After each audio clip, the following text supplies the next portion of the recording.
Thank you very much, all of you, for joining us today's session. As I anticipated, is gonna be really, really interesting.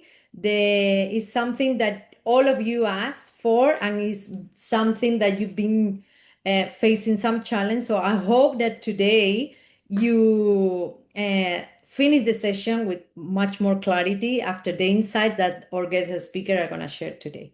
So the agenda for today. First, we will have like a keynote on getting the first customer. Second, we will pass to the how to pass from MVP to a product market fit, and we will wrap up with positioning and founder story.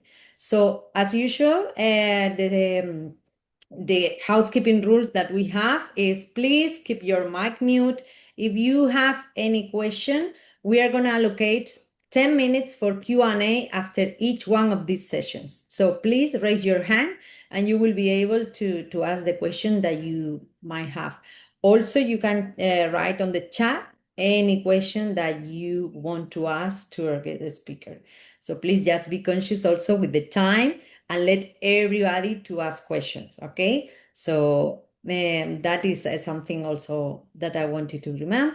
So the goal for today is that you finish the session or you end the session with a little bit of more knowledge of how to secure your first customer, how to validate market demand, and how to build a focused go-to-market plan that drives you early traction. That is something that all of you are working towards to the finals.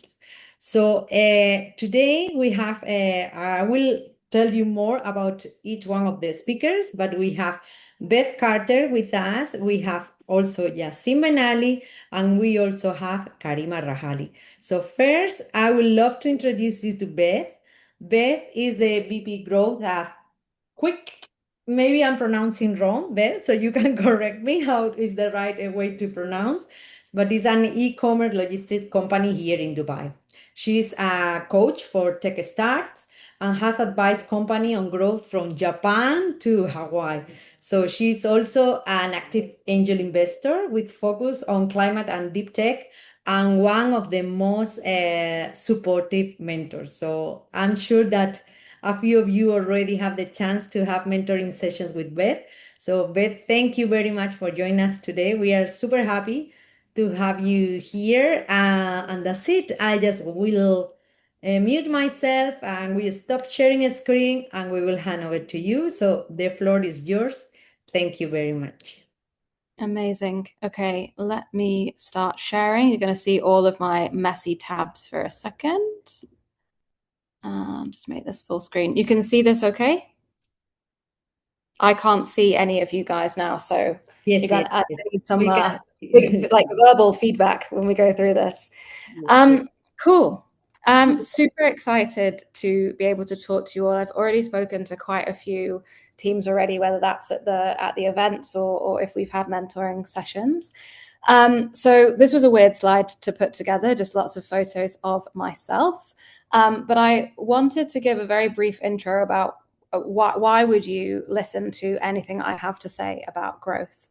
So I'm currently running the growth team, and growth can be quite an odd startup word, but it's essentially a combination of marketing, product, and commercial.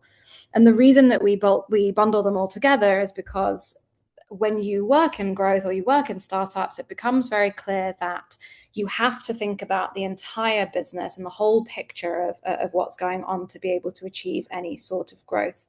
I've put a screenshot of my LinkedIn on here, so if you want to find me afterwards or ask any other questions, you can find me there.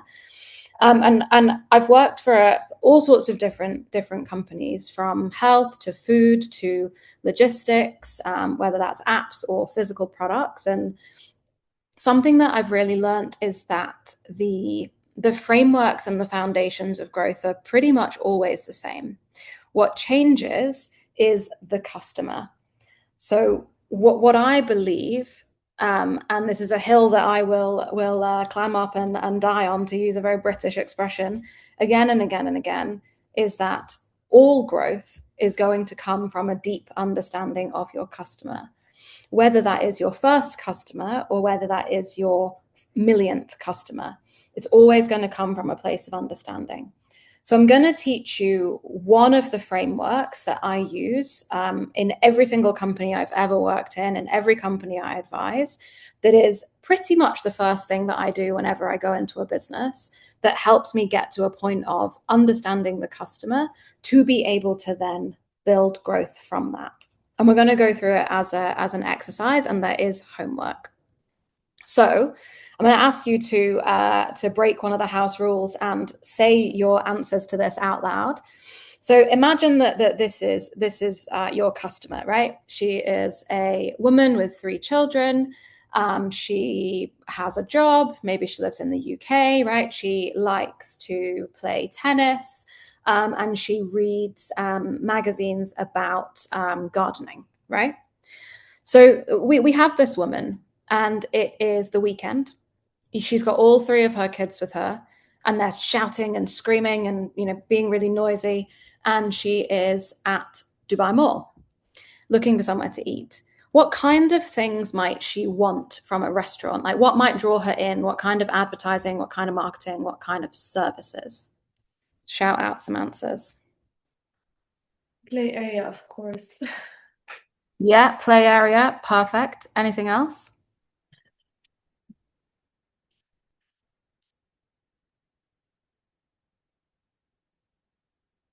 There's going to be more participation, so I'll let you get away with it this time, but don't be shy on the next one. So a play area, coloring books on the tables, a kids menu, other families with kids in there, so she doesn't feel like her kids are being the only loud ones in a fancy restaurant, right?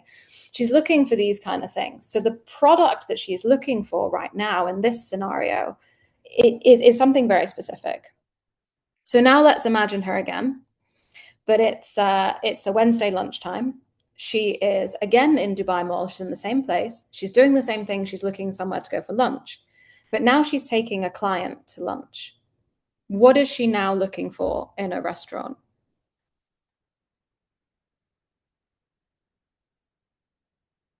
I would Probably say not. somewhere quiet, a bit, Somewhere not very quiet. busy. Yeah. No play area, no kids menu, no coloring box, right? Unless it's a special type of client who's really into coloring, you never know. The point of this is that this woman has not changed. Who she is, what her persona is, how old she is, how many kids she has, what she reads, what she's interested in, what she does, none of that has changed. But the situation that she is in has changed. And we're going to learn how to apply this concept to your products in terms of marketing to them, finding the customer. So here's another example. Here are 2 people who are exactly the same. This is going to test their age in the room a little bit, because one of these is quite an old reference. They're both men, both born in 1948, both, like myself, raised in the United Kingdom. They both live in a castle, unfortunately not like myself. And they are both wealthy and famous, also not like myself. You would, if you were marketing by persona, which is very, very common in marketing, how old are they, what's their gender, all of this stuff, you would market the same product to these 2 people.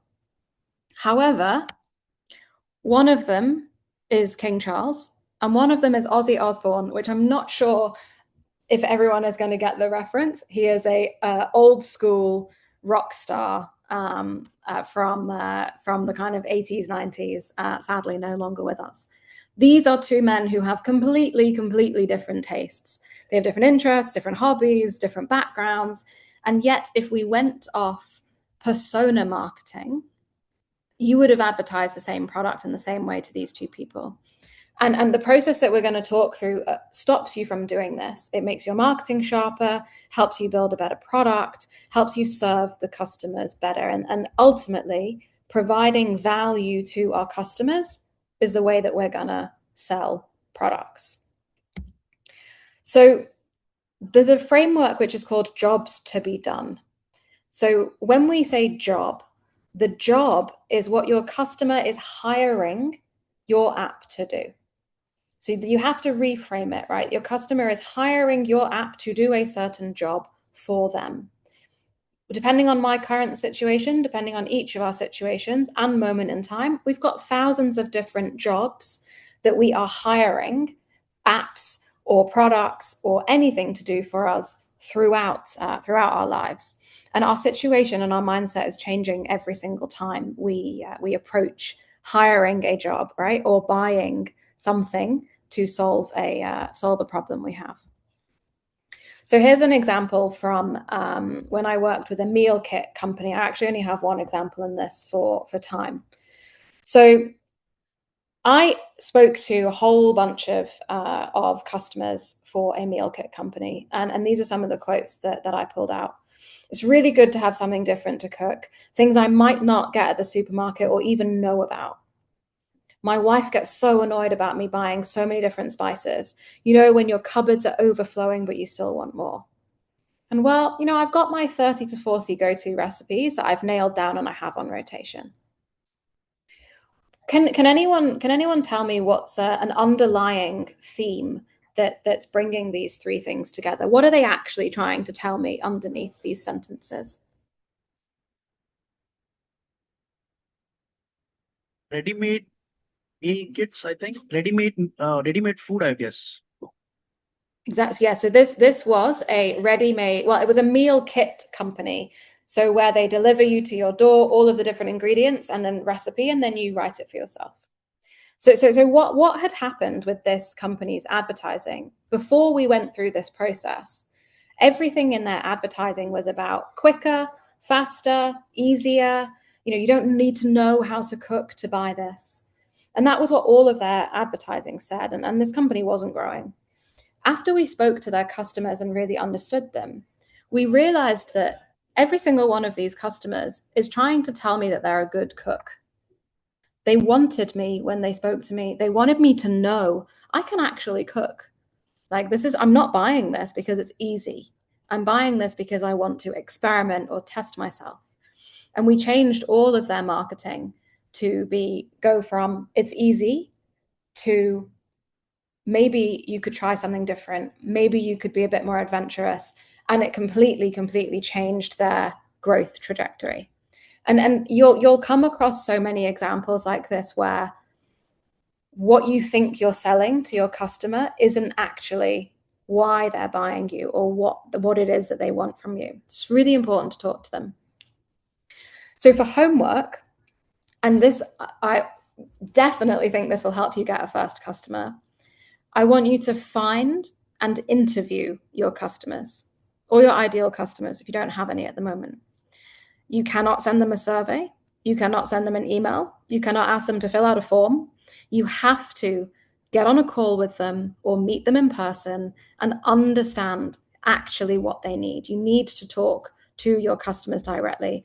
Even if you have an app that is going to be downloaded from a store and they're never going to talk to a person in the whole process of onboarding onto your app. It doesn't matter to me. You have to talk to them to understand how we advertise to them and how we get those first customers. So when you're talking to them, what we're trying to get to is what's called a job statement. So a job statement is when I have a specific problem or challenge, but something that is getting in my way, help me the action that your app helps them to achieve so that I can achieve the thing that I care about. So if we take like Asan, I know you're doing an education app, right? So a statement could be when you interview your customers and understand from them, it could be when I am struggling to get the grades that I want, but I've run out of resources at school and I'm not finding anything to help me. Help me find a different way to learn so that I can, whatever the goal is they have, get into the university I want to get into, prepare myself for the future, pass my exams. But remember, it might not just be a very practical thing. Your so that could be and often is emotional. So that my parents are really proud of me, so that I feel proud about myself.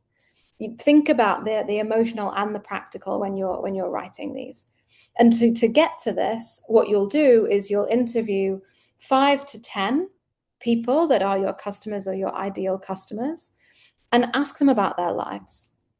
So what that looks like is a long form interview where you don't lead the customer.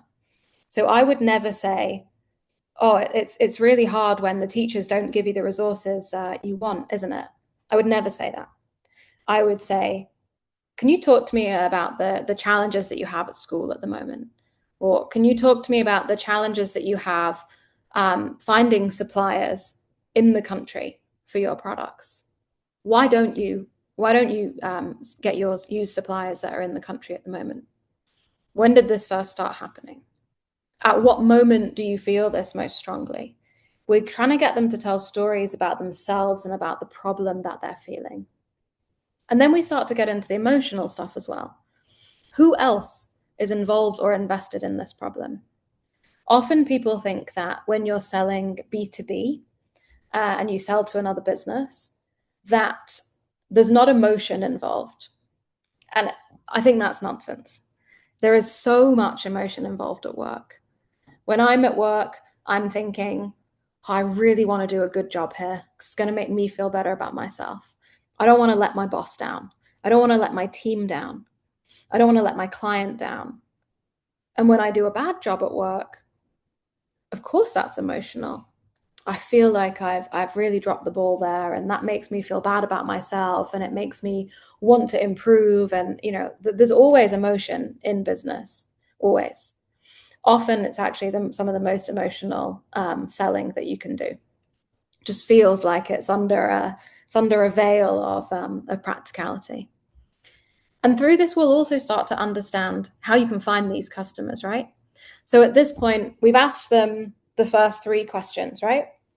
We understand what their problem is, why it's a really painful problem for them, and what's going on. We're understanding their push, what we call a push in a customer journey. What is forcing them to go out and search for a solution? Then we're starting to understand the emotion, the anxiety around it, the issues they might have, a little bit of like, what are they trying to prove or work on? Then we start trying to figure out where we're going to find more people. All humans like to think that we are really, really unique and special. It's kind of part of being a human, is that you believe that most people believe that they are unique. Actually, when you look at human behavior and behavioral economics, most people act in almost identical ways. It's how you're able to predict macroeconomics through behavior and how you're able to market to mass groups of people all at once. And so what we want to understand then is, well, where are all of these people hanging out? And to do that, we need to understand, what else have they tried? And this is a really important question, because let's say you have a direct competitor. There is another app that does the same thing that your app does, different branding, different maybe features, but ultimately it solves the same problem. That is another option that they might have tried, but it's not the only option. If you're selling to businesses, your most common competitor is going to be a spreadsheet. Not another app, not another tool, not another consultant. It's going to be a spreadsheet.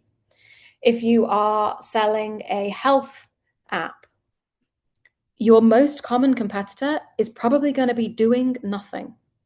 That is the thing that you're going up against, is just doing nothing. So you want to understand what else is going on around them in their environment. And then we start to figure out, what have you tried before? Why did that work, or why did it not work?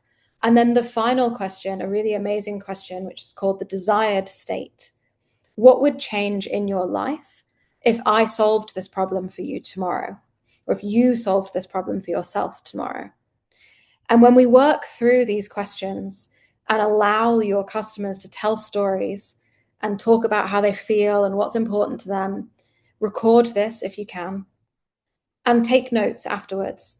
Start to try and theme these together, and you'll come out with an amazing job statement, and you'll come out with an understanding of your customer, how to market to them, what to say to them that's going to make them want to download your app or buy your app. And you're going to be in such a stronger place to find those first customers.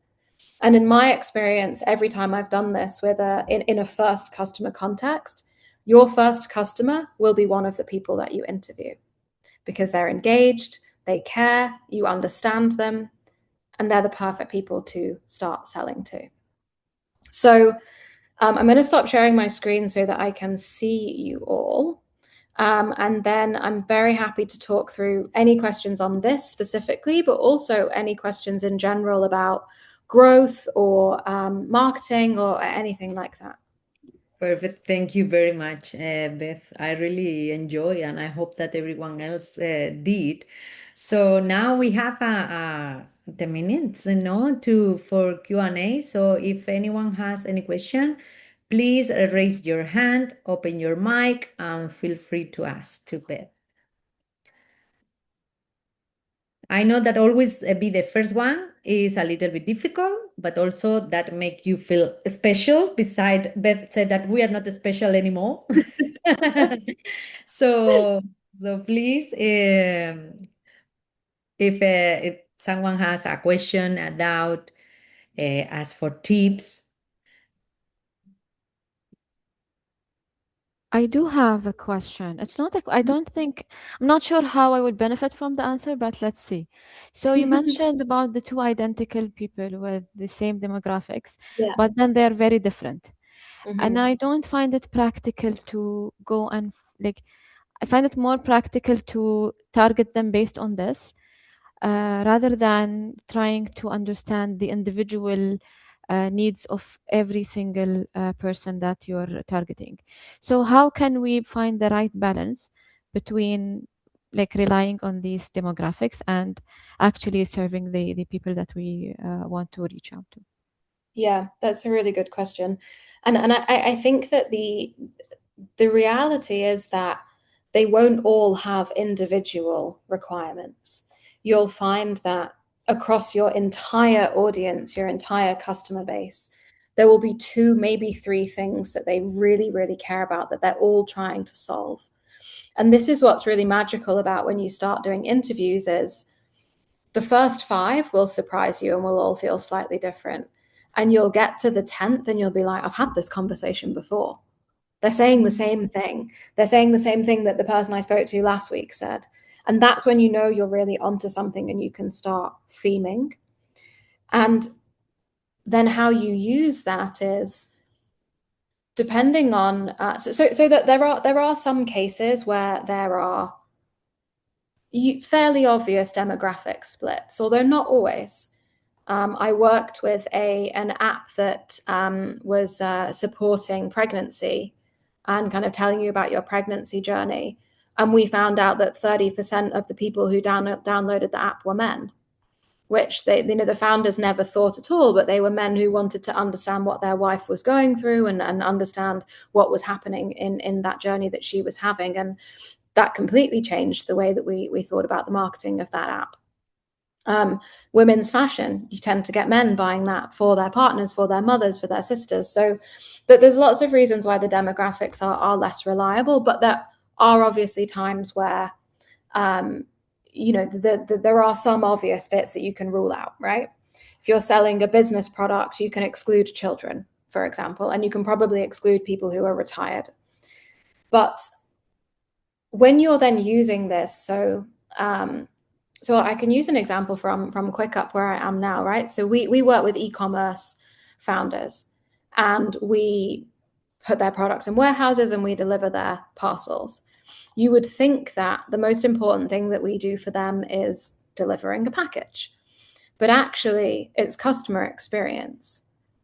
There are companies that do the same thing that we do that are cheaper than us, but they're really hard to get hold of. They have terrible customer support. And the brands feel like, and the founders feel like this damages their reputation. And so rather than me going out, if I went and put 2 adverts out, one that said, deliver your package fast and cheap, and one that said something around deliver the customer experience that your customers deserve, or deliver an experience that is worthy of your premium brand, I can guarantee you the one that talks about brand and experience will have higher level of conversion, because I'm understanding them in a way that means more to them than the practical part of their solution. Hopefully that's helpful. Yeah. So if I have two options, either to target 100 people with general demographics or 20 people with more specific demographics, like I know the percentage of conversion will be higher, which route would you go?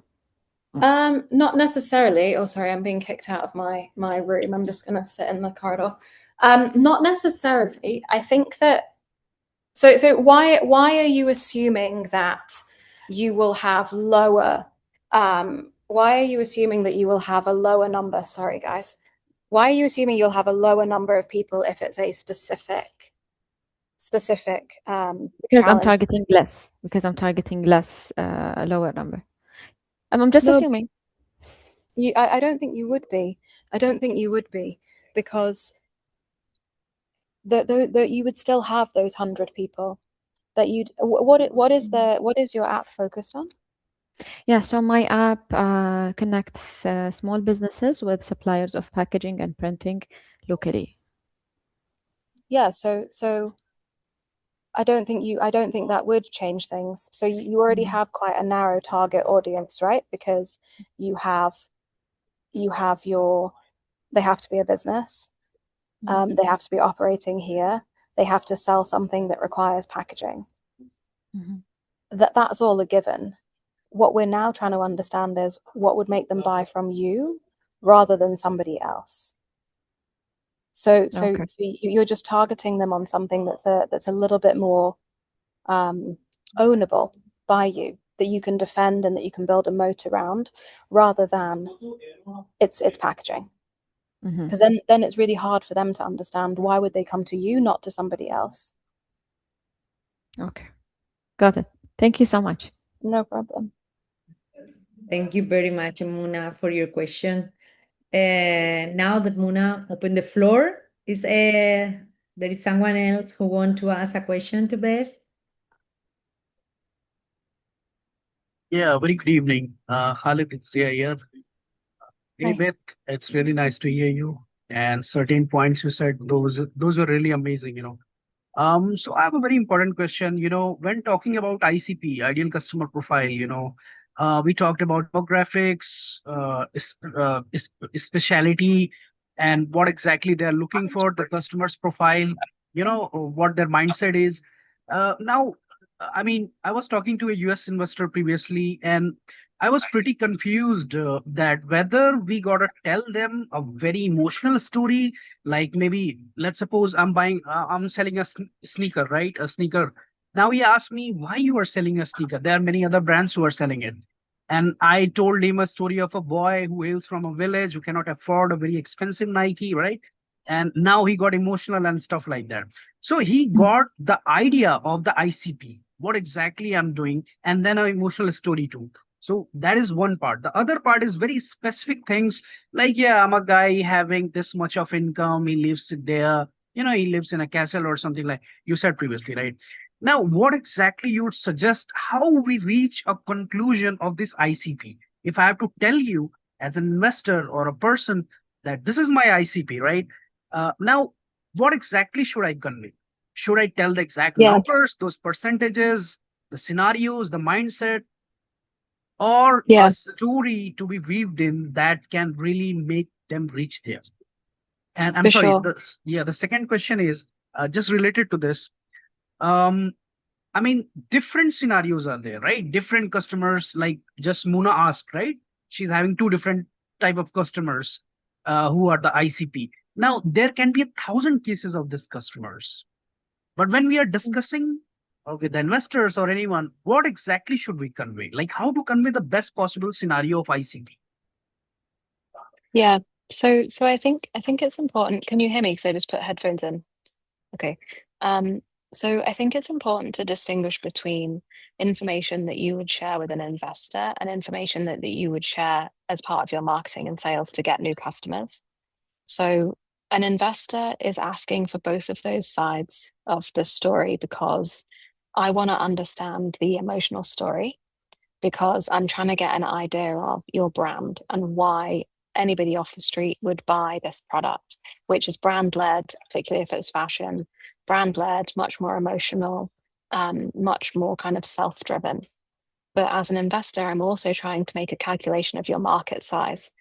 I'm trying to understand how many people who realistically feel this problem are there in your first group of people that you go to. And this is why I think, you know, we need to remember to think big but start small. If you go out and you try and solve 15 different problems for 100 different customer types, what's going to happen is your message will be diluted, you'll run out of resources, you'll run out of energy, and you will never really achieve density of growth in any one particular area. And that for me, as both a growth person and as an investor, would be a red flag on a business. Think big for sure. So in that investor deck, talk about, you know, here is my, sometimes use the term beachhead. So like, here is my whole market. We believe that everybody might buy these shoes or might buy this app, whatever it is. Anybody might buy this, and it could be a humongous market. But this is where we're going to focus first. What I want to see is that you can dream, but that you also are able to have the practical skills to get to your first 100,000, 10,000 customers, which I know from experience is not going to happen if you spread yourself too thin from a marketing perspective. The reason they're asking for both is so that they can do those long kind of 8-9 year projections to understand the investment. Yeah, that's great. Thank you so much, Beth. Yeah. Perfect. No Thank problem. you. Oh, Thank thank you you. very much, Beth. I'm just conscious a little bit with the time because I can see Yassine ready here. So I wanted to first give you a big thanks, Beth, for joining us today and also for supporting the Create Apps Championship. I know that you're mentoring some of the finalists. So thanks a lot for joining us today. And I'm sure that everybody found it really interesting, the insight that you share with us. So probably they will get in touch with you via LinkedIn as well. So thanks a lot. I know that you also have now another event to attend. So really appreciate that you make the time for us. Thank you so much. Thanks, guys. Thank you. So now we're gonna move to get some advice, insight, tips of how to move from MVP to product market fit. We have today with us Yassine Ben Ali, is the Chief Executive Officer of Okadoc. Is one of the region's leading health tech platform for appointment booking and patient engagement. So Yassine has been also supporting the Create Apps Championship since a long time ago. So he has been with Okadoc since the beginning, helping take it from an early product to infrastructure now used across a network of healthcare facilities and physicians in the UAE as well as the GCC. So he also sits on the company board, and he works at the intersection of product, commercial growth, and operation, with particular focus on scaling enterprise and government healthcare clients. So imagine how lucky we are that he is with us today. Thank you very much, Yassine, for joining us today. Thank you, Carmen, and all the pleasure and to me. I'm super happy to be here with you guys today, and hello, everyone. Thanks for the introduction. You saved like 1 or 2 minutes from my side, but what I wanted to start with, and I don't have a presentation, so I'm gonna talk and I'm gonna try to leave plenty of room for questions because it's very important to be able to answer, especially for the finalists. So Carmen has mentioned something, is that I've been part of this journey. I was one day in the same situation as you. So it was just an idea on a PowerPoint, okay? And today it's a company, it's an infrastructure being used by millions of patients and thousands of doctors and facilities across the region. And so what I'm going to share with you today, it's not textbook, it's our own experience and what we have learned throughout this journey of the last 8 years. So I'm gonna start by asking a question, and please, I would like to hear answers from you. So what do you think will be the best day of your startup?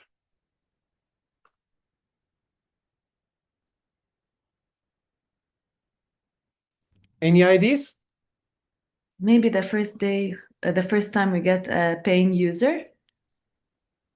That's good. That's you got it on point. It's the day you get your first client, because that turns from your company from an ID into a real company, from a startup, from a product into a company. And this is on point, is getting your first client. So I will try over the next 20 minutes to talk about that first client, how we find it, how we work with them, and how do they make our product better. And this is the MVP to product, right? So this is the journey. It starts by the first client.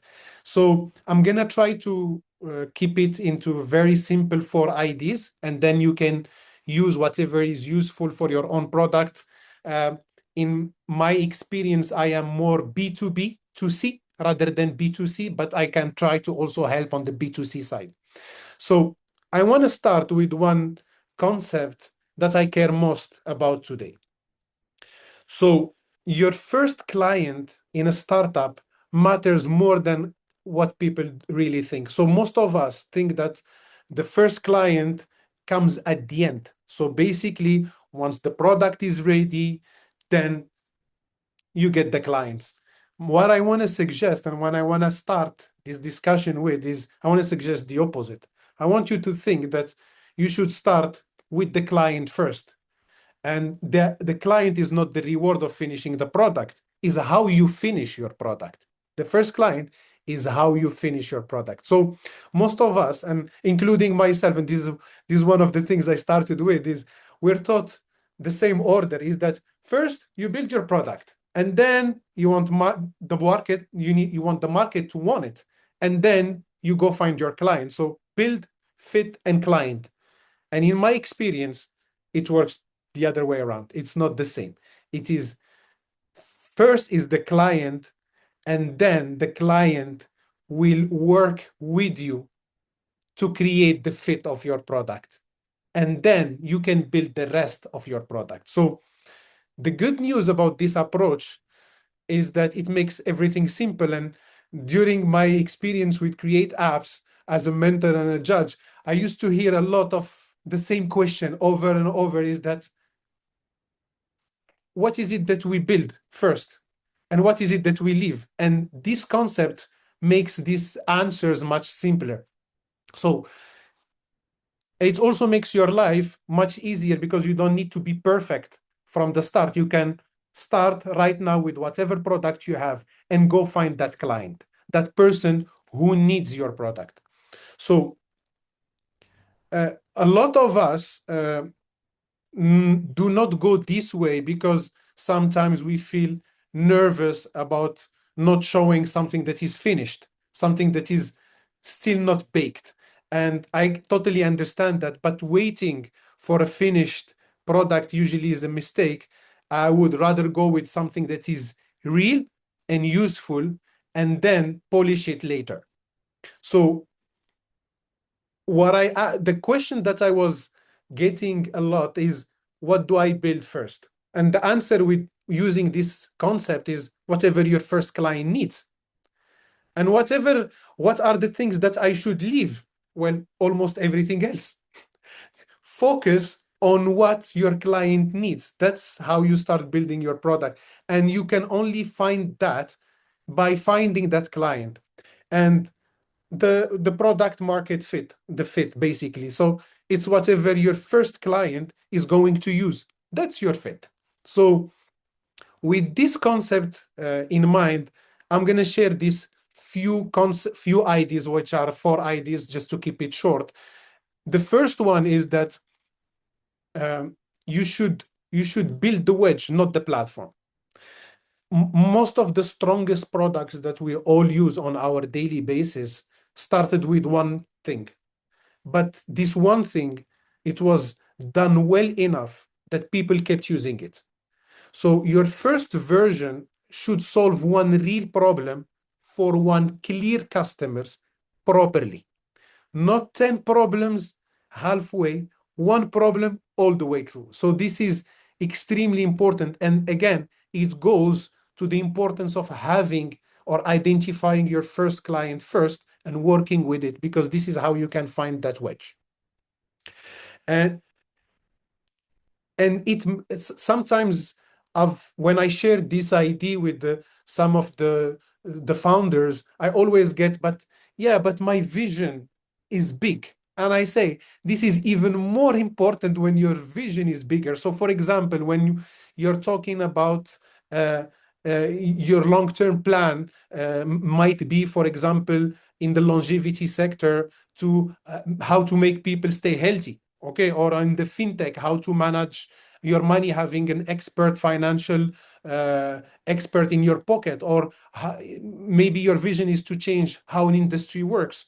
So all of this is the right direction to aim at, but you do not deliver the entire vision or the entire dream all in one go. You deliver one slice of it. And the first slice, and that one slice, is what your first customer needs that specific month.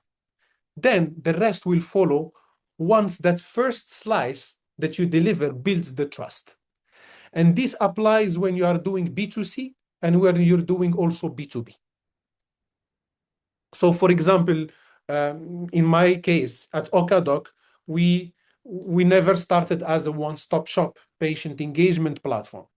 We started as one booking platform, and we picked one thing, which is basically the ability to search, find, book an appointment with the doctor 24/7 in 3 clicks, in less than 30 seconds online, without having to pick up the phone, call the call center, or better, we did it better than any other company that was available in the region at that time.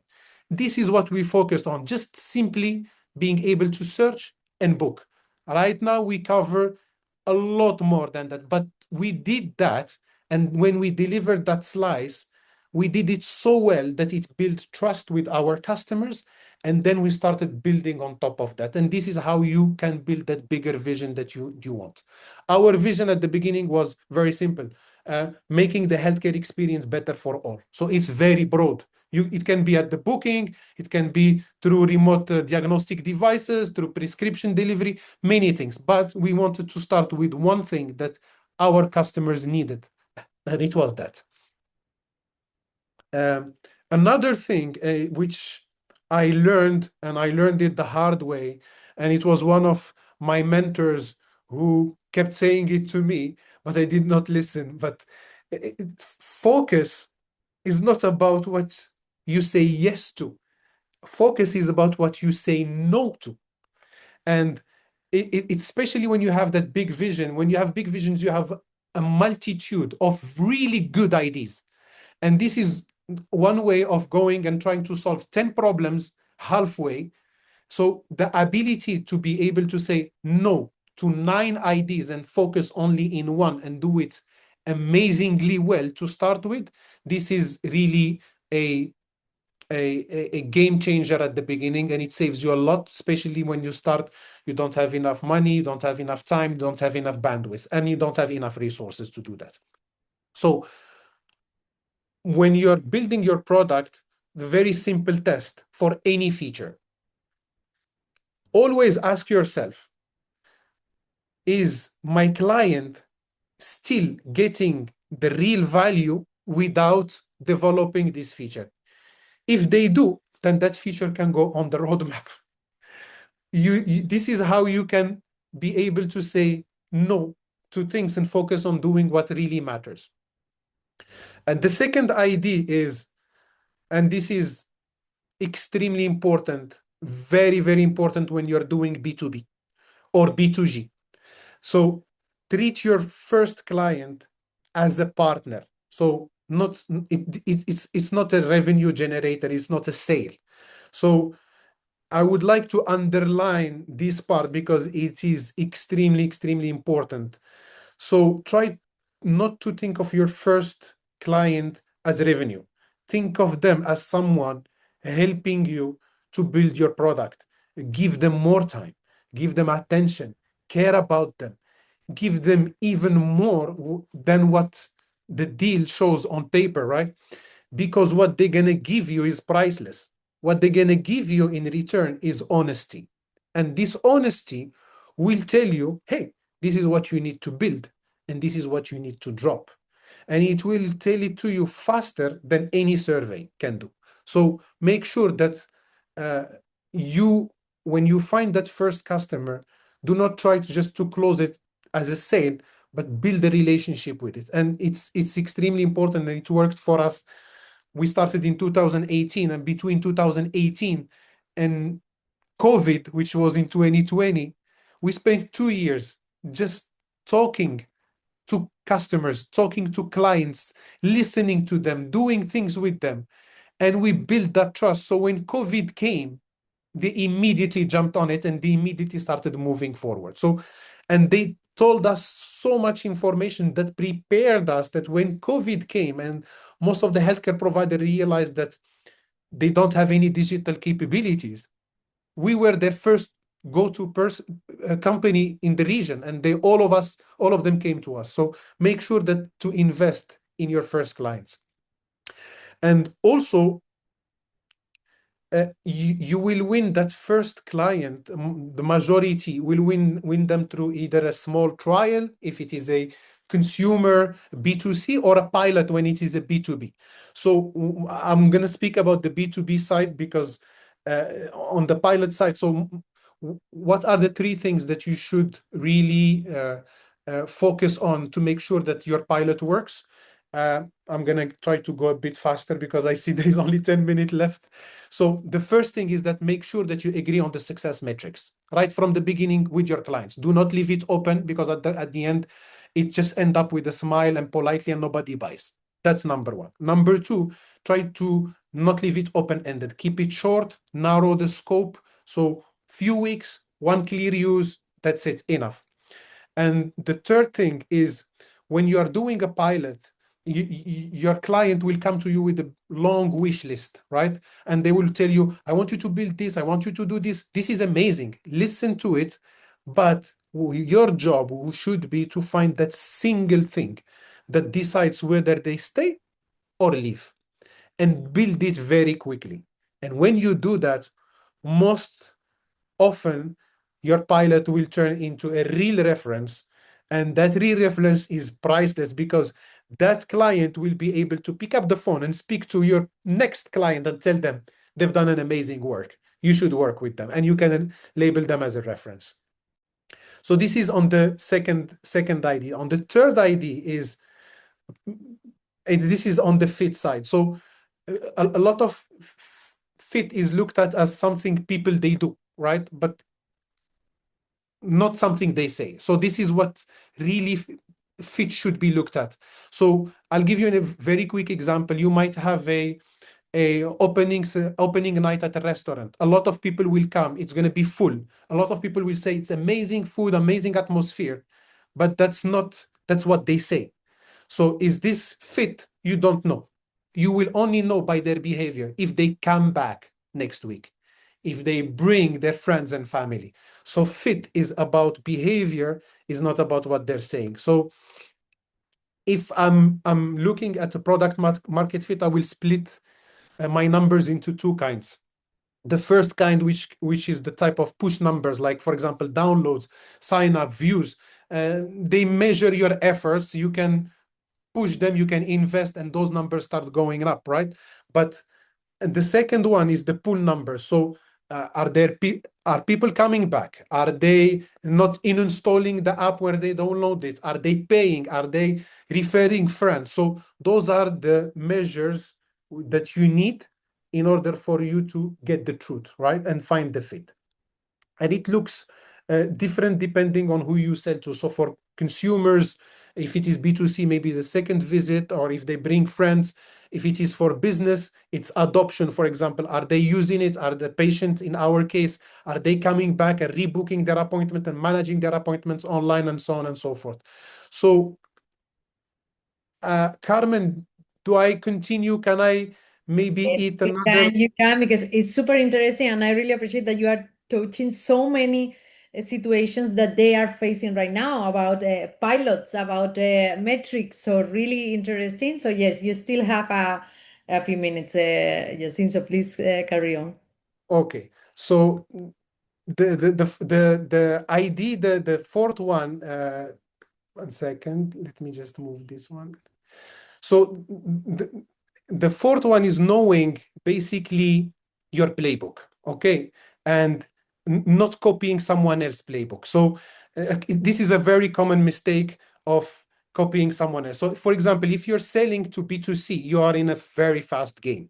It is cheap to try, easy to share, so you can move quickly, test quickly, and let happy users bring the next ones.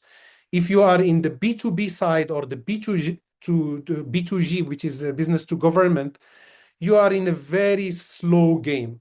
There is approvals, meetings, waiting, and the trust that has to be really earned before anyone signs up with you. So if you are on this side, don't think about it as a weakness and try to copy the playbook of a B2C. In a slow game, the goal is really to stay alive and learn from the serious conversations that you have. And the example I gave you is between 2018 and 2020, we did not have a single sale, okay? But we really worked really hard to stay alive and keep going through those 2 years to learn from all the conversations, to adapt our product. So when the need came, we were capable on capitalizing on it. So please do not copy from anyone. If your game is fast, move. If your game is slow, that is normal. And the beauty, I don't know if some of you are selling to government, is the slowest of all, but there is a very large prize at the end.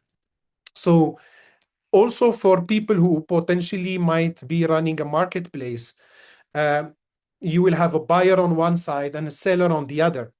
So you really have two first clients, and potentially they will not arrive together. So this is the chicken and egg, and we experienced that because when we started Okadoc at the very beginning, we thought about it as a marketplace.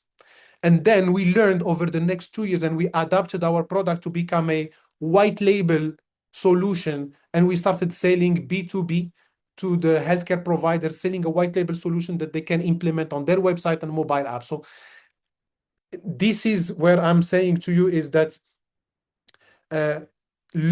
learn from your customers. And if you are in a marketplace, always focus to start on the harder side. And usually it's the supply side. Win it first, and then the demand side will come. But when you are trying to win the supply, do not try to win the entire supply side. Pick one category, one group, and do it well. And then build the flywheel to keep moving forward. So this is the 4 IDs. If you want, I can try to summarize them very quickly for you guys, or we can use the next 5 minutes for questions. It's up to you. You let me know. You are the boss here, Yassine. I'm fine here. I mean, I think it was. I think let's open it up for questions. At least I can To answer be honest, some. it was really, really interesting. I was here just listening and enjoy so much. So thank you very much. So any question, please raise your hands, take advantage of the opportunity. And I'm also available after this. Please send me an invite on LinkedIn. Drop me a message, or I can even share my email if you want to drop me an email. It's fine. Thank you, Yassine. You are very generous. So, anyone has a question, please raise your hand, unmute yourself, and take advantage to ask.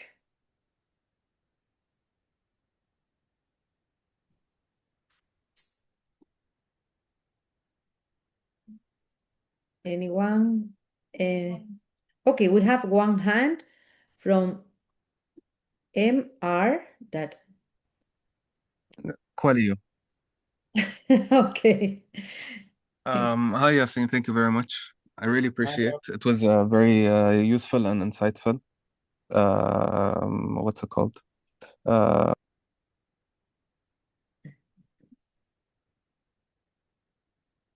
You mute yourself. I think that is Mohammed from Yeah. Coelho. Yeah. Yeah. Yeah, I was saying thank you, Yassine. It was very useful. and we have multiple segments or beachhead segments that we can access, and we could either approach large corporations or governments, or we could go direct to customer, which we believed like governments are too slow, and then consumers are customer acquisition cost is too quick. So I don't know, what would you do in a situation where you could approach multiple, but which one would you pick, let's say? Or what would be the criteria to pick your beachhead? Yeah, look, it depends. If you have the capability to survive, okay, for a long sales cycle, and you think that the reward of going B2B and B2G at the end, I'll give you an example from our side. So if I'm going to a very small clinic, okay, that has 2 or 3 doctors, it takes me roughly the same sales cycle as if I sell to a healthcare group that has potentially 600 or 700 doctors in it. So in our situation, we had the opportunity to be able to survive for 2 years, to build that momentum of a long sales cycle and be able to capitalize on the closing those clients after 18 to 24 months and getting 600 doctors by client, paying clients at the same time. If you do not, then maybe you do a mix. Because what I'm saying is that why do you need to pick one? So if you can do B2C, but at the same time nurturing a B2B, with B2B takes maybe 12 to 18 months as a sales cycle, and B2C maybe is, I don't know, I don't know what your app is about exactly. But if you can tell me, maybe we can discuss this. But for me, there is no right or wrong answer. If I were in your situation, depending on my ability, I will cover the 3 of them and see what sticks, right? And if there is traction somewhere, I'll just follow it up. When we started, we thought that we will go B2C, and we followed that for 6 months, and we saw that there is no traction. And then we said, okay, now we have to go to B2B, and we tried and it did not work. And then we said, now we need to go B2B2C. So it's all kind of Indiana Jones, and that you have to go through it and explore and discover. There is no right or wrong answer.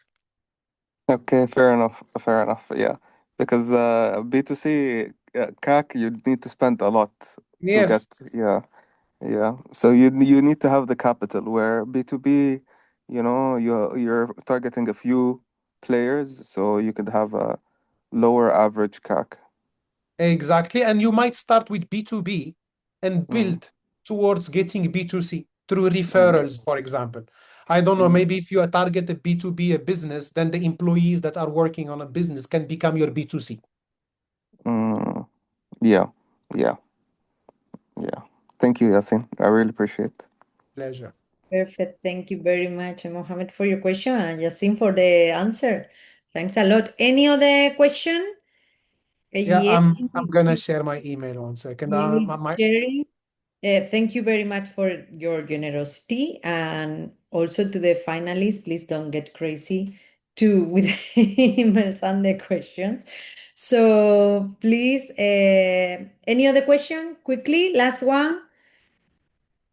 We can get one fast question. If not, I will say big thank you to Yasin for your generosity to share with us your time, your passion, your knowledge, your insights, tips. We learned so much today. At least I learned a lot, and I'm sure the finalists also benefit a lot of your tips and tricks, because as I said earlier, I love that you touch to so many challenges that they face, and they are right now fighting for, to get their first client in this pilot, to see what metrics are really the ones that actually matter. So really appreciate your insight on that.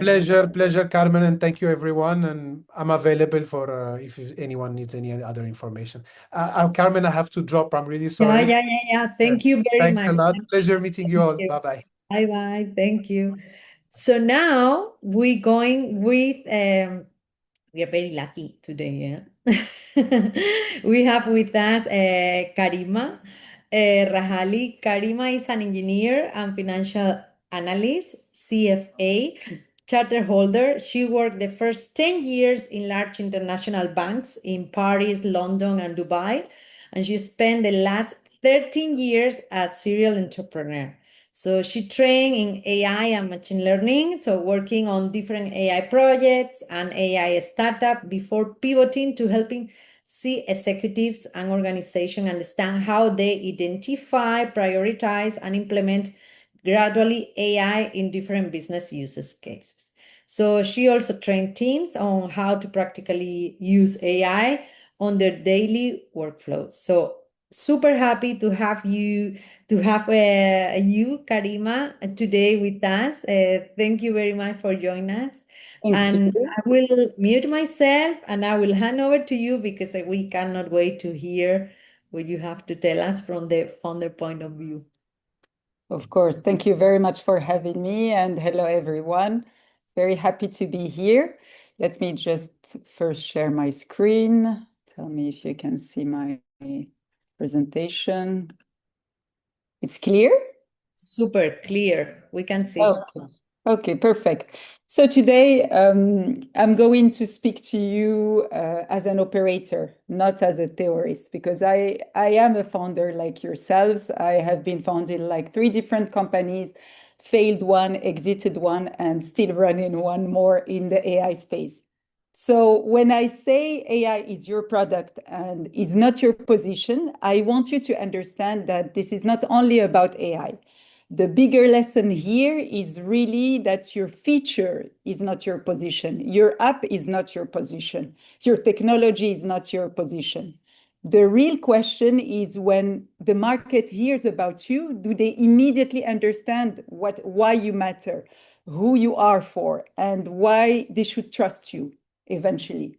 So this is what we are going to see together today.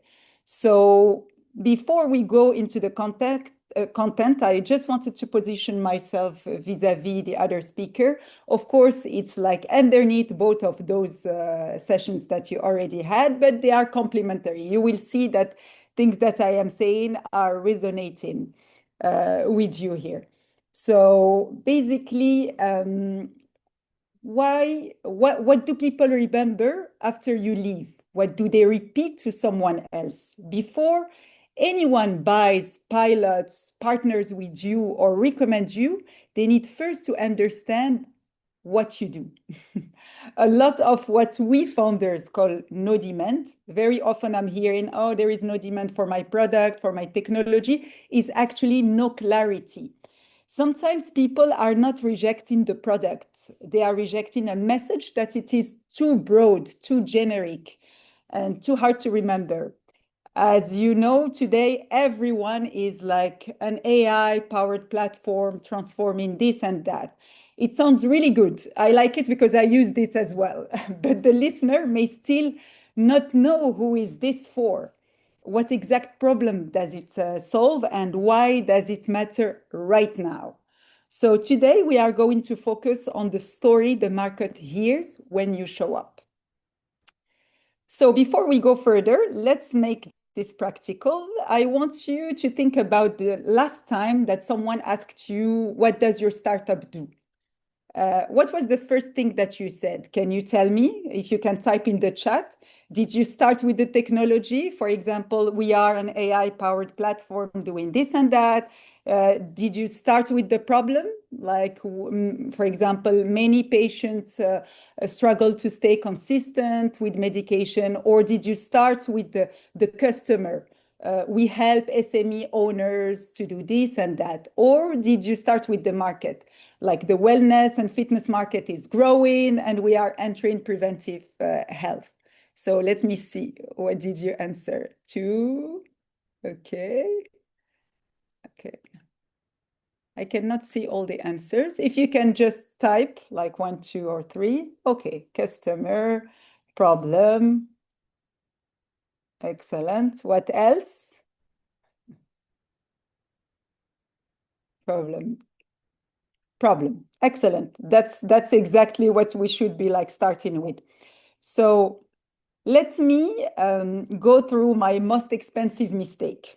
Back in 2021, I built an AI-powered product discovery startup for e-commerce called Stylify. As I told you, I really like the AI-powered kind of phrase. The idea was to help online retailers improve product discovery and conversion. We were working on the problem of helping customers find the right product more easily, especially, you know, when catalogs are very large and hard to navigate. I really hated to myself go and browse through different pages to find something. So we spent almost 1 full year building a data set from scratch. At that time, when I was building, I thought that these pre-trained models of computer vision and NLP, plus the data set that we were actually building, was our moat. So this was Stylify. So I thought this is our edge. This is what will be hard for others actually to replicate. And this is why we can win. And we were building the product, refining the data, working on this, thinking about the models, preparing to launch. Then the market shifted. OpenAI released like the multimodal capabilities, as you know. Our model and data set were no longer the moats at all, in like overnight. It became much easier for others to replicate. So to be honest, when I think about that, that was really painful. But the real lesson here is not really about just the technical side, etc. It's really more strategic. I had positioned Stylify around the fact that we use AI. But when AI becomes widely available, as you know today, we use AI is not enough. And this is important because a product feature can be copied, commoditized, or become obsolete, as it was the case for us. A strong position is really hard to erase. Like a strong position says, we are the obvious choice for this specific customer, with this specific pain and in this specific moment, because we understand something others do not. So for the rest of this session, I want to give you the system I wish I had before. Let's see what is the core idea. As I mentioned again, your feature is not your position, your dashboard, whatever you are building in the tech side or in the product side, your marketplace, your gamification, your personalization engine is not your position.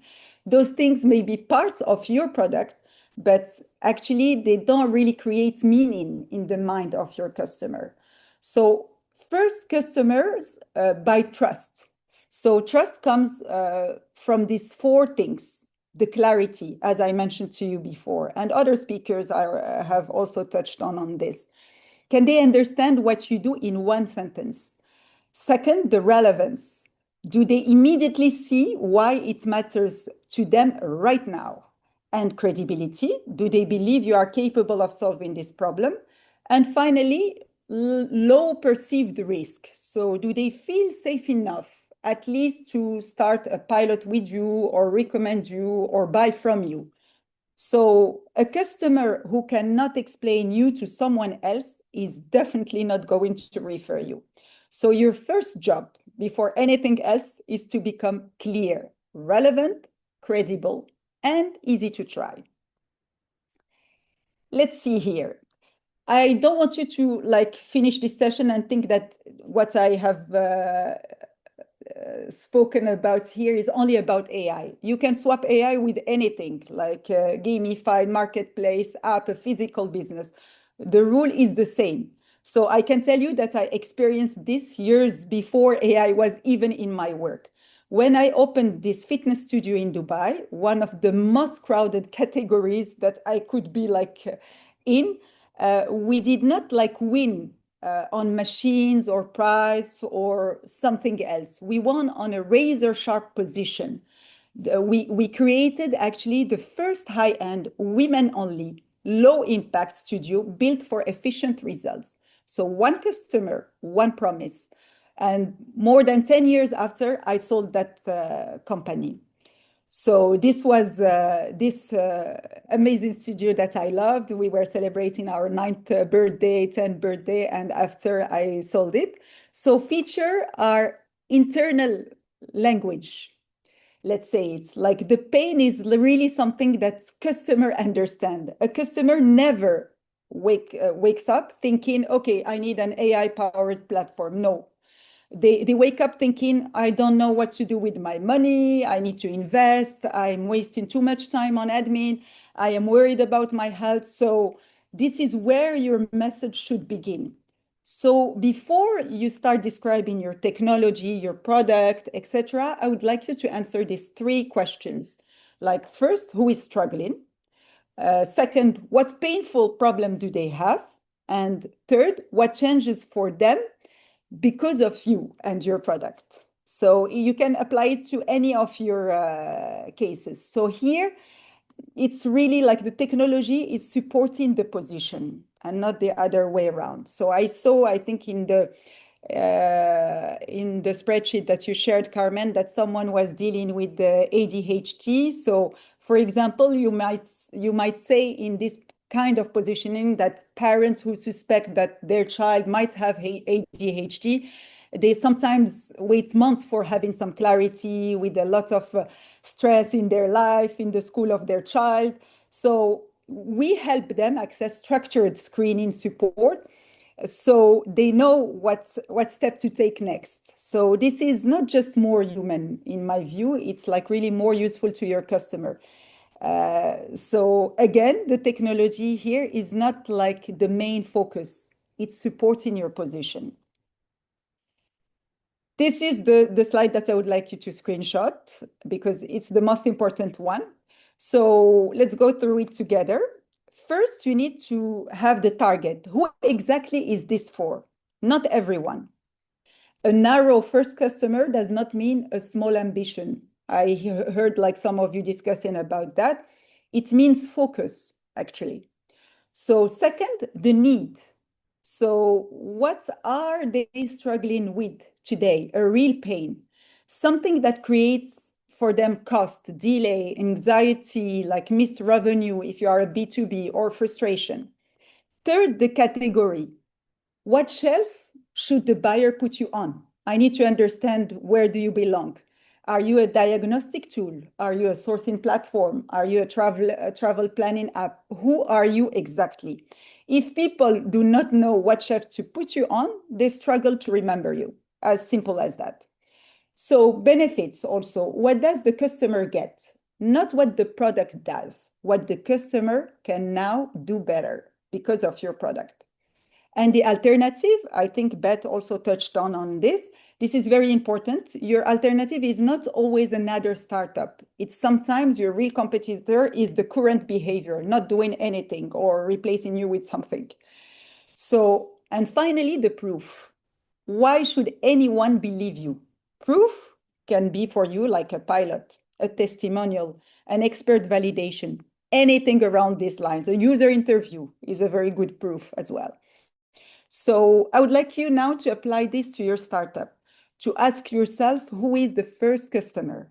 What is the painful moment? What are they using today? And why is that not good enough? Okay. And what kind of outcome are you creating for them? And what proof do you have already? So for example, my positioning today is the following. If I follow and I fill in the blanks here, it's for executives and governments who know they need AI. Of course, everyone needs AI, but don't know where to start. I am the AI strategy advisor today who turns AI into a proper roadmap, meaning that they can implement, not only theorize around it. And like other consultant, without giving you any names, who speak a lot of theory because I have built and I scaled and sold some companies. So this is how you should be thinking about your positioning. Now, let me again come back to my old pitch, let's say. I will use Stylify. So my old line was something like around this. We are an AI-powered product discovery platform that helps e-commerce businesses improve conversion rates. For me, it sounded really fine. It has a category because it's a product discovery platform. It has a technology, AI-powered. It has a broad customer, e-commerce businesses, and it has an outcome. We are helping them improve their conversion rate. So what was exactly wrong? The problem is that other companies could have said exactly the same thing as I was saying. It does not tell you which e-commerce businesses are we dealing with, which specific painful moments are we solving, what current alternative they are using, and what unique insights, what proof, why now, and why us. As simple as that, as I mentioned before. So also when I say e-commerce businesses is like really too broad. Here, this was also the product that we were developing at Stylify, a visual AI tagging, a visual browse, and optimized text search. So an online fashion apparel brand with visual discovery issues has different needs from an electronics e-commerce with specification-heavy search. Of course, these are not same things. Now, let's imagine a sharper version of what I have said to you before. Instead of saying this, I could have said like something around these lines for mid-sized fashion apparel e-commerce brands whose customers, I was one of them, struggling to find and choose between similar products. We are the AI product discovery layer that helps shopper find the right match faster. Unlike generic search, all these tags and these boxes that you are like typing in when you are looking for a product, all these manual filters as well, because we combine, why? Because we combine product attributes. We were going, as you can see here, to the product, like to the granular level. Visual context and customer intent, as you can see here. Our models understood the semantic similarity between like the color cherry and the red color in that context. So here, when I'm like redefining this positioning, I have a more specific customer. Here I'm clearly targeting mid-sized fashion apparel e-commerce brand. I have a clear pain. Customers struggle to choose between similar products. It can be any product. I have a sharper category.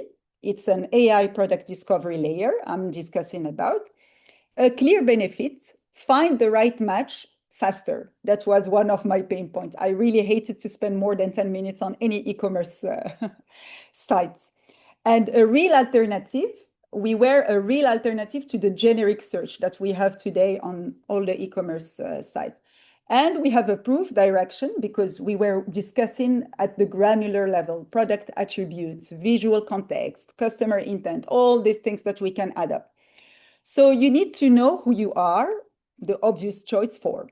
I would have definitely loved to do that before jumping into model training and creating all the data set that I did. So now that we have talked about positioning, let's move on to how you express value. So for me, a very simple tool that I would recommend you to stick to is this: feature, benefit, transformation. I think also Beth discussed a bit about that. So feature is what the product does concretely. So tell me, what does it do? Benefit is what your customer gets. And transformation is what becomes better in the customer's life, work, decision-making, anything, business. So most founders, all of us, we like, because we invest so much time, energy, money in building, we are stopping always at the feature, or mainly at the feature. Like we have AI reminders, we have a gamified interface, we have a personalized dashboard, etc., etc., etc. But the customers, remember, do not buy the feature. The customer buys what the features makes possible. So if we take this example in terms of medication reminders, the feature is AI reminders, right? So the benefit is that your users remember their medication, and the transformation is that users become more consistent and avoid preventable health risk later on. So the transformation is the real story that you should be like going out there and advertising on. Now, let's talk about founder story. I know that when we discuss about founder story, we want to give our full biography, which is very good, very nice. It's giving credibility, but it should be more about the evidence. It should help the market understand why this problem, why do you understand it, you as a founder and your team, why are you credible to solve it, and why should they trust you, simply. So you go through these four, let's say, steps. First, the pain, as I mentioned, name the pain they feel. This is where you show that you understand your customer's world. Second, the shift. Show that there is a turning point. This could be the moment you discovered the problem or lived yourself the problem or saw the system fail or realized that the old way is not going to be enough. Credibility is explain why you or your team are credible to solve this problem. This is not about like bragging, yeah, we have the best this, the best that. It's about reducing the doubt in the mind of your customers. And the last one, and the most important for me, is the invitation. This is where you make the customer the hero. You do not end with, this is why we are amazing, we have done this and that. So you end up that this is why we help the customer achieve this transformation, as I mentioned before. This is really the key narrative that you should be keeping in your mind. So your customer is the hero and you are the guide, actually. Your product helps them win. This is how you should be framing it in your mind and around your businesses and your story. So I think that I already used it even when I was like talking to you at the beginning. I told you my pain, which was for Stylify, the fact that I spent like a year building a data set and training models. I was thinking it was my mode. And the shift was when the market changed and the moat was no longer there, actually. Credibility for me was like I had analytical tools, I had business experience, but still I got my positioning wrong. And invitation, I gave you actually the system that I wish I had when I launched Stylify. So that is really the founder story kind of spine that you should be remembering. So your story is not about making you the hero. It's about helping the market trust you as the guide. Let's talk about credibility, because I hear a lot about, yeah, but we do not have enough traction, so we cannot build credibility. I don't agree at all on this, because you build credibility before any big traction shows up. So credibility does not only come with like a lot of revenue, a lot of users and things like that. Credibility can start much earlier. It can come from customers' interviews. If you are doing like properly your customer interviews, you have spoken to 40 parents, 30 SME owners, like 20 doctors, 50 students. This is the proof that you understand the problem, actually. It can come also from pilot feedback, as Yassine mentioned, like you can start with a small pilot with KPIs, straight KPIs, and before and after insight matters. So your customer will help you actually fine-tune your product. So credibility can come from testimonials, your early users. As he said, Yassine, they are your partners. Don't take them like a revenue generation kind of source. And it can come also from expert validation. So for example, if you are working in the health space, you can have like a doctor, like a clinician, a therapist, anyone that can give you a bit more validation on what you are building. But it can come also from partnership, even a small partnership. It does not mean that you need to have like a big company. Anyone that is willing to stand next to you is already a kind of like credibility. It can come from awards, of course, incubator, accelerator competitions, demo days, all these things that you should be doing also to get better at your messaging. So those are not the whole story, but they are signals. Remember, they are really signals for your future customers. Credibility can come also from media and speaking. So you don't need to be immediately featured in a major global publication, but you can start with like LinkedIn post, founder article, you can participate to a panel, a podcast, you can be mentioned in a newsletter. Any of these pointers give you more and more credibility. But the most important thing is that it should be consistent. It should repeat any of those things that you are doing, should repeat the same core story. Who you help, what pain you solve, why it matters now, and why you are credible. So what proof already exists about you and what transformation you make possible. So it compounds. I think you understand this very well. So yeah, if we have to remember like something, a very important message, it's exactly what I said at the beginning. It's not AI is not your product. So let me close here with like some practical do's and don'ts. First, I would like you to always start with the customer pain. Pain creates relevance for your customers. If the customer does not recognize any pain in what you are saying, they will not care about what you are offering as a solution, as simple as that.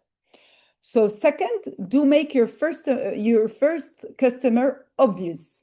So I prefer to go to a narrow first customer.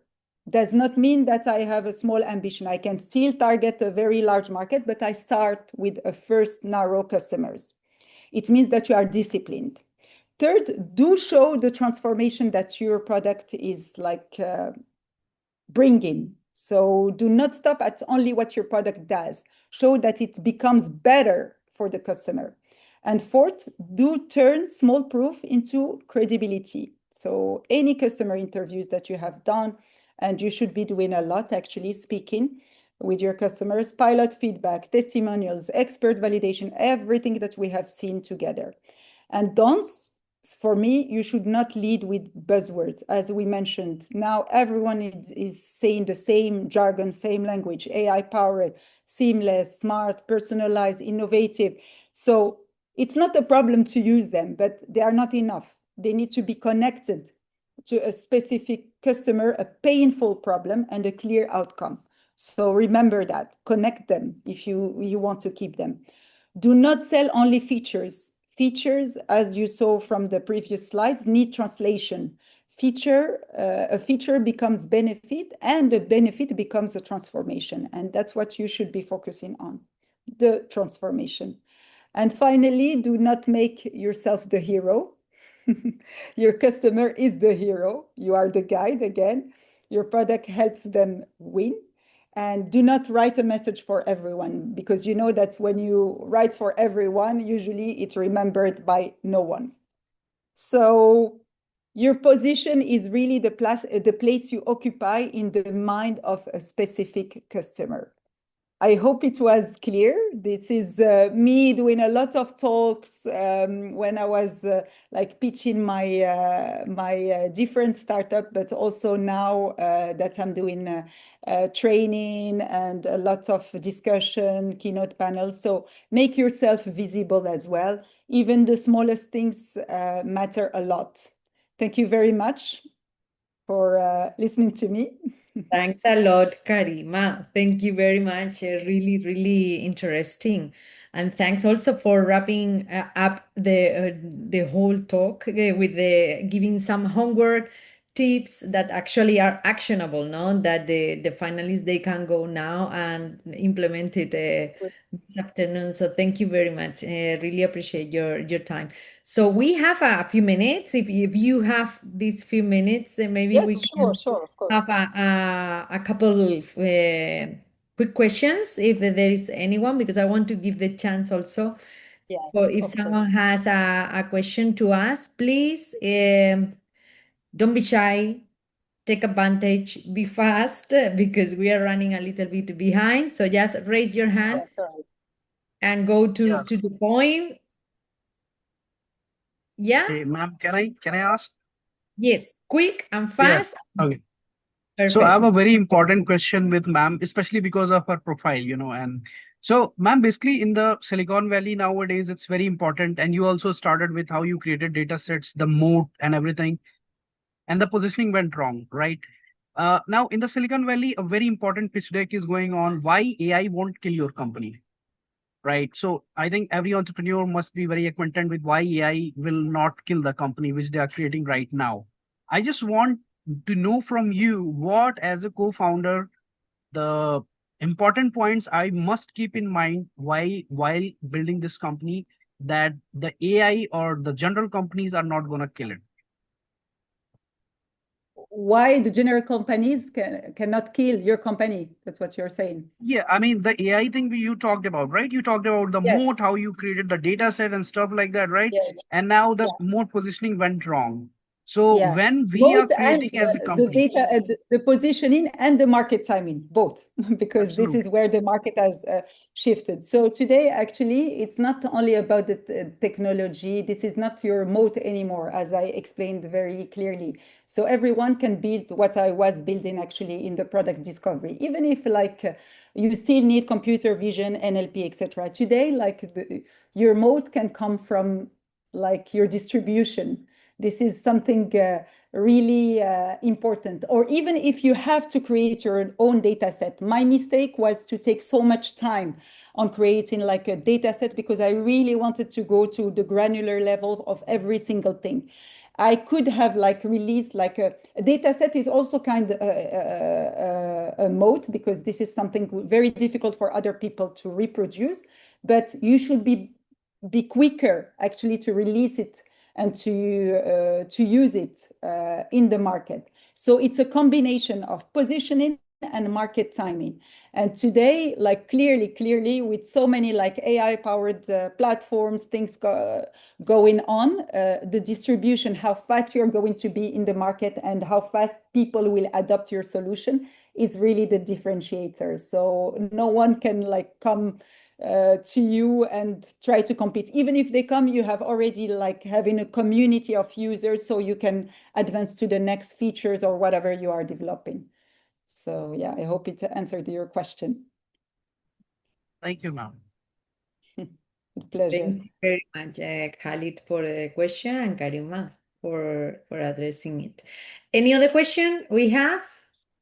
Still one last question. 3, 2, 1. No more questions. So, Karima, thank you very much. Thank Really, you for all of you. we really enjoy to have you here. We hope to see you on the finals of the Creative Championship. Of course. So you With will have the pleasure. chance to see all the finalists on stage. So thank you very much. We really appreciate it. Thank you for your time and really good luck to all of you. You have like amazing products. So try to keep it about the positioning, the founder story, so people get to know you better and refine it as soon as you can. So I hope to see you all in the finals. Yeah. They took note for sure of the do and don'ts, or they should. So yeah, I hope that they will follow your guidance. Thank you very much, Karima. So for all of you, for the finalists, this is the last session we have before the summer break. As you very well know, this doesn't mean holidays. It's time for you to talk and to do everything that we've been talking today about go-to-market, to find pilots, find your first customers, and show traction and progress from the semifinals to the finals. So if you have any question, any doubt, or you need anything from us, you always can reach out to us via email at Create Apps at Dubai Chamber. So please feel free to contact us if you need something over the summer of July or August. But you can expect an email from us in August, where we will be reconnecting with all of you to get in touch with a check-in call to see how the progress has been so far, and we will plan about next steps on preparation for the finals that all of you, we will have it in October. So you can expect that end of August, you will hear from us. So in September, we will be all of us working together again. So until then, I wish you, all of you, a wonderful July and August, and the best of luck with all of your apps. Thank you very much, all of you, for joining us today. Excellent. Bye-bye. Have a nice summer. Thank you, Karina. Thank you all. Bye bye.